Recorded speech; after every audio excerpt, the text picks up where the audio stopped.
جو امت کو لڑوا رہا ہے, توڑ رہا ہے, اس کا قول سدید نہیں ہے. کبھی اپریشیٹ نہ کریں اس خطیب, اس وائز کو جو امت کو لڑا رہا ہے, جذبات پھیلا رہا ہے, اشتعال پھیلا رہا ہے. اللہ تعالیٰ اگر ہم نے بھی آج تک پھیلایا تو اللہ تعالیٰ ہمیں معاف فرمائے. اللہ تعالیٰ سیدھی سیدھی بات کرنے کی توفیق عطا.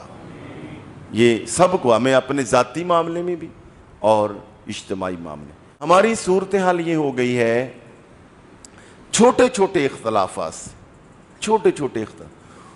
ہم دو طرح کے فتویٰ تو ہر بندے کی جیب میں نا درجن کے حساب سے ہیں.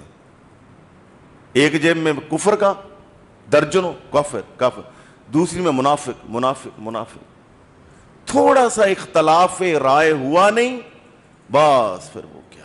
سنیے, حضرت سیدنا علی المرتضیٰ رضی اللہ تعالیٰ عنہ, حضرت عثمان غنی کا جب آپ کی شہادت ہوئی تو آپ جانتے ہیں کہ یہ تاریخ اسلام میں دنیا کی سب سے پہلی اور بڑی جو اسلامی ریاست ہے, 5 دن بغیر سربراہ مملکت کے رہی.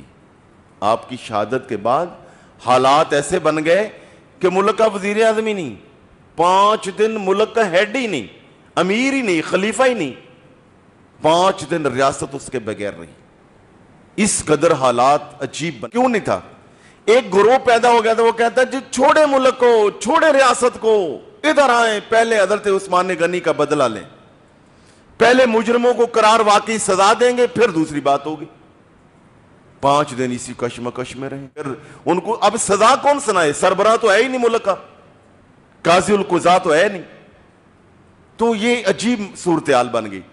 تو حضرت سیدنا علی المرتضیٰ رضی اللہ تعالیٰ نے فرمایا کہ پہلے ملک کا استحکام ضروری ہے, ریاست کا استحکام ضروری ہے. تو آپ اس کے لیے خلیفہ ضروری ہے, امیر المومنین ہونا چاہیے, سربراہ ہونا چاہیے. تو الغرض وہ لوگوں کی اکثریت رائے کے ساتھ آپ سربراہ مملکت. مگر کیا ہوا کہ حالات آپ جانتے کہ نہیں سنورے, حالات روز بروز بگڑتے گئے, حتیٰ کہ مسلمانوں کے 2 گروہ آپس میں بن گئے اور آپس میں جنگ و جدال کا سلسلہ بن گیا. تو آپ نے کیا کیا, جو آپ کے حامی اور آپ کے ساتھی تھے ان کو لیا کہ مدینہ الرسول کو ہم نے خون یہاں نہیں بہانا, یہاں دھینگا مشتی نہیں کرنی, یہاں لڑائی نہیں کرنی اور امت کو نہیں لڑوانا. آپ نے اپنے ساتھیوں کو لیا, مدینہ سے نکلے اور بصرہ پہنچ گئے.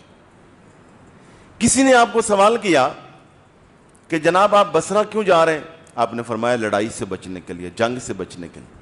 تو کہا اگر ان لوگوں کے کچھ حامی وہاں اٹھ پڑے تو وہ آپ کے سامنے آ گئے. تو آپ نے فرمایا اگر آ گئے تو کوشش کریں گے کہ ہم بچ جائیں.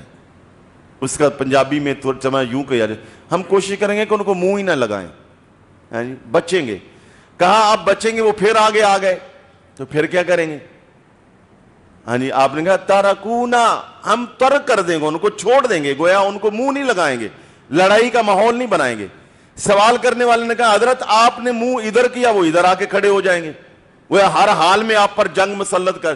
فرمایا اگر ہر حال میں جنگ مسلط ہو بھی گئی تو ہمیں لڑنا بھی پڑا, تو کہا کہ یہ ایک مجبوری ہوگی, مگر ایک بات یاد رکھو, اگلی کوئی بات نہ کرنا, اس جنگ کے اندر ادھر سے کوئی شہید ہو یا ادھر سے کوئی شہید ہو, دونوں طرف سے کہا جو مارا گیا اگر اس کا دل پاک ہے, فرمایا یہ بھی جنتی ہے وہ بھی جنتی. یہ واقعہ بیان کرنے کے بعد آپ کو سمجھ آئے گا اسلام کا مزاج کیا ہے, مسلمانوں کی تاریخ کیا ہے. آپ اندازہ لگائیں کس کو کہہ رہے ہیں کہ اگر اس کا دل پاک ہوا. کون ہے وہ؟ جو جنگ کرنے آیا ہے. آپ جنگ سے بچ رہے ہیں, جو جنگ مسلط کرنے آیا ہے. اس سے بڑا بھی کوئی رائے کا اختلاف کرنے والا ہو سکتا ہے؟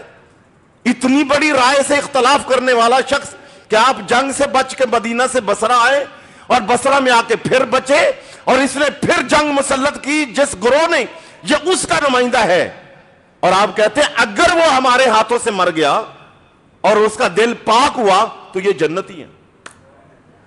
یعنی اس قدر مخالف آدمی کے دل کی پاکیزگی کی گواہی دے رہے ہیں. اور ہمیں بس تھوڑا سا چونکہ اختلاف ہے، وہ پکا جہنمی میں پکا جنتی۔ بھائی میں معذرت کے ساتھ کہوں گا، بہت ہو چکا، کچھ سوچنا ہوگا ہمیں۔ نہ تو میرے پاس یہ اختیار ہے کہ میں جہنم کا ٹکٹ کسی کو دوں، اور نہ ہی کسی کے پاس مدینے والے کے علاوہ کہ وہ جنت کا ٹکٹ